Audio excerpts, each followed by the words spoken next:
Hey everyone, it's Mari here for Honeybee Stamps. I'm going to be creating this A2 size Halloween card for you today, and I'm going to start off here with some black soot Distress Oxide ink. I'm going to stamp this ink out onto my glass mat. I'm going to add a little bit of water to that ink, and then I'm taking my heavy white cardstock here, and I'm just going to dip that into the pigment. And what I'm going for here is just a really spooky background with lots of variation in color. So I'm just going to dip that into the water there, you can see, and I'm just going to make sure that I have a little bit of pigment on all of the different areas on my paper. Then I'll take my heat tool and dry that. And once I have that dry, I'll go ahead and dip it into the pigment again. And this is just going to layer up the color. It's going to create lots of depth and dimension in this background paper. And it's actually looks really cool when it's all finished. And I'm actually going to use this as my base for stamping. So I'm just going to go ahead and finish that process up. Now this is the Happy Halloween stamp set from Honeybee Stamps. It's part of the Spooktacular release. Really cool set. You can see there's lots of fun little images and sentiments on this set. I'm taking that spider web image, which is basically the size of an A2 size card panel.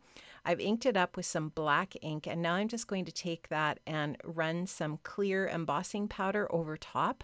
And that is going to create just a really shiny and dimensional spider web for my background on this card front here that I'm creating.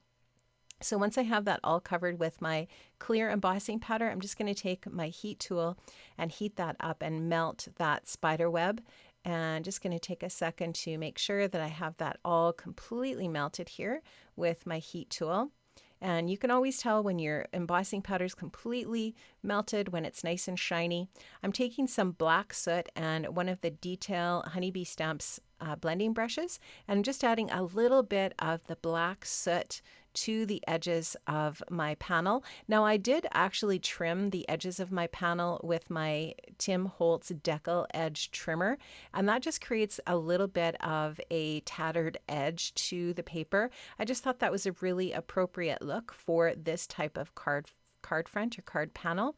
So there you can see that's all finished. Now I'm going to use a little bit of Iron Gate mica stain from Ranger. I'm just spritzing a little bit of that onto my panel in my splat box, and I'll set that aside to dry. That's just going to add some sparkle and shine.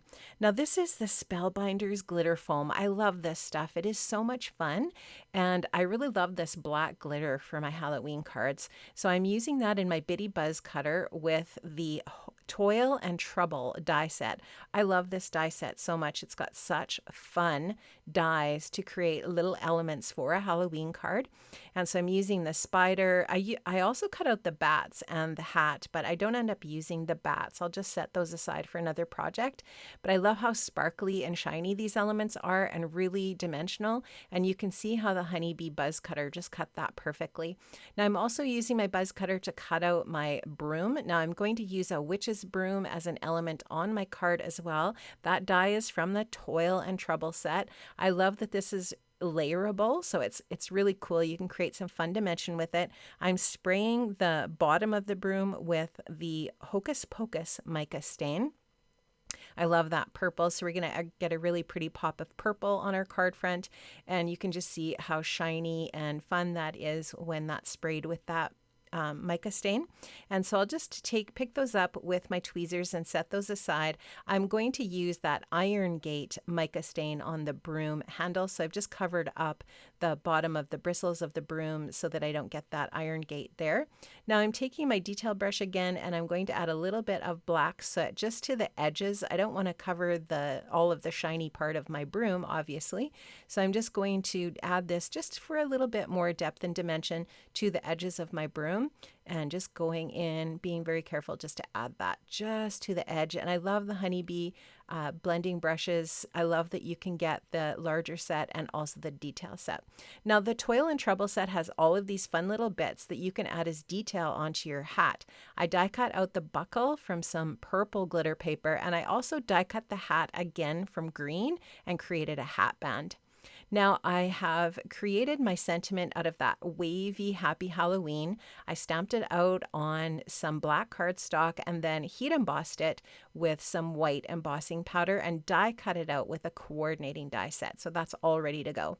I'm going to add some foam tape to my card panel here and add that onto my card front. I like to add a little bit of liquid adhesive just to make sure that I can wiggle this around before it grabs the paper completely. In that way, I can make sure that it's on there relatively straight as I can possibly get it, allowing me to wiggle that again with that liquid adhesive. So I'm just adding some Honeybee Precision liquid glue onto the back of that foam, and then I'll just take some time to get that onto my A2 size portrait card base in white. So once I've got that on there and it's all nicely adhered, I'll be ready to add all of those different elements to my card front that I have ready to go.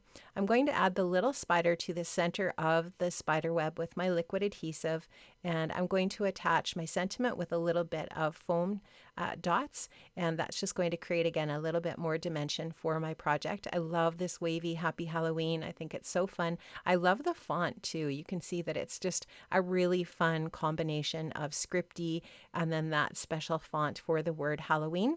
I'm adding the layers of my broom together with my liquid adhesive here, and you can just see how really fun and dimensional that creates this witch's broom. I think this is such a brilliant die set. The Toil and Trouble is a must-have set for your stash for creating Halloween cards, but there's also lots of little bits in there that you can use on lots of different types of projects. Now I'm just going to add the broom across the bottom of that scripty Happy Halloween.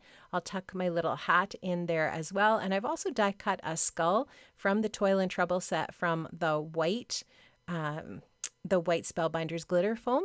Now I'm going to use some Spooktacular gems to gem up and bling up my card, and you can just see I'm adding them in a few little areas in the different colors to add some sparkle and shine. Friends, I hope you enjoyed this today. All of the products are linked in the description box below. Have a great day, and I'll see you soon. Bye-bye.